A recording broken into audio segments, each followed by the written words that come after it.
Sunod-sunod ba ang problema mo? Kanina lang galing kami sa La Union and we went to one of its beautiful beaches.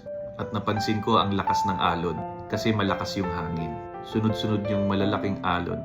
Ikaw, kamusta yung alon ng buhay mo? Sunod-sunod ba ang problema? Just like the waves, they come one after the other. Alam mo, naiintindihan kita. Lahat tayo dumadaan sa ganyan. Parang kakatapos lang ng isang problema, meron na namang ibang problema. And we go through it. We endure, we persevere. At kahit sunod-sunod pa yan, hindi tayo nawawala ng pag-asa. Bakit? Because we have faith. And I think faith is most important for you to survive the onslaught of problems. Because if you have faith, your hope becomes stronger.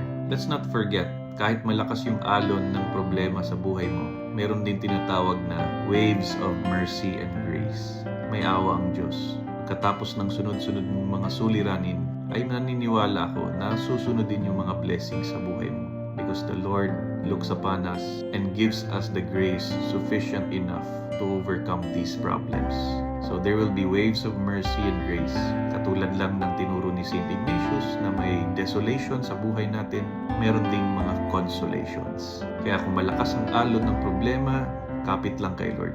Matatapos din yan, masosolve din yan. Soon, your mess will be a message and your misery can turn into ministry.